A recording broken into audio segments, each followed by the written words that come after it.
Well, millions of people are affected by the country's new health care law. It seems to dramatically expand coverage. But it also appears it's expanding the reach of potential scammers. Adam Schrager is here now with his weekly Call for Action segment. Hello, Hi, Adam. Hello. It really does not take much to pull these types of scammers out of the woodwork, does it? I mean, it's striking. You know, there are reports nationwide right now about so-called Obamacare scams, where people are asked for bank account numbers and other personal information in order to sign up.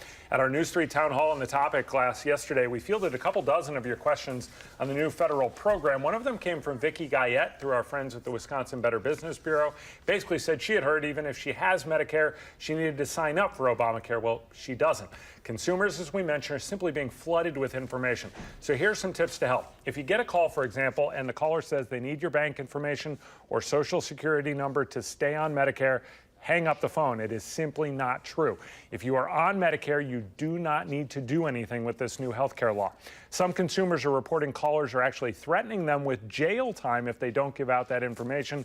Again, just hang up your phone if you hear that. It's striking the level that people will go to in order to scam somebody. When there's confusion, they seize on it. They prey. Yeah. A lot of energy put into that. Well, we haven't talked about a Call for Action success stories in a while. Well, volunteers have been working very hard. Catch us up on what they're doing. Yeah, you know, we thought it would be a good idea to kind of get folks up to speed on what's been going on here. We see the volunteers here every Monday, Wednesday, and Friday. The phones are ringing off the hook when they're here. So let's take a look at what they've done since we started the program back in March.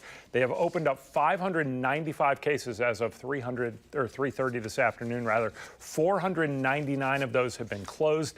The amount of money saved is pretty striking right now, $149,000, or $149,575.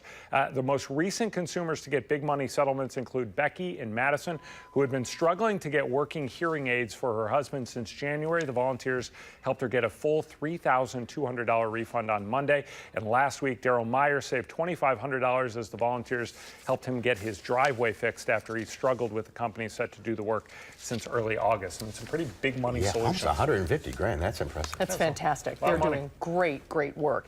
Well, let's turn now to the daily spam report. You know, those spam emails that we all love so much. Yes. We're looking out for them. And we're having fun with them. We're featuring emails that are pure spam and thus pure scam. If you have a scam email that you want us to share, send it to me at aschrager@wisctv.com. Today's is an interesting twist on an old scam. It comes to us from Betty in Stoughton. It's a pretty simple email promising a cash sum to the person who responds. But here's the interesting thing. It comes from a government address in Florida. The woman's name is Tammy Slay. She's a victim's advocate down there. I talked to her on the phone this morning. She said somehow the spammers got through her office's firewall and started sending out thousands of emails at 4 a.m. one morning recently. She says she was still sleeping. The moral of the story, senders can be faked or spoofed to, and even what you'd think are the most secure of emails can be compromised. So please be careful, and please don't fall for this. If you have any consumer stories you want us to help you with, call for action anytime by going to our website, channel3000.com/call-for-action, or call the hotline from 11 to 1 on Mondays, Wednesdays, and Fridays. That number, 608-270-2833. Are Hotmail and Yahoo accounts, are those suspect? Companies often don't use those. Companies will not use those. In fact, if you get a business solicitation with a personal email account, you know, not for example, wisctv.com, which would indicate it came from us, always be wary of those. You should never, I mean, if you ever see a business proposition from a Gmail, Yahoo, Hotmail, don't go for it. That's a good tip. Yeah. All right, Adam. Thank you. Good stuff. Keep up the good work. Thanks, Adam. Thanks.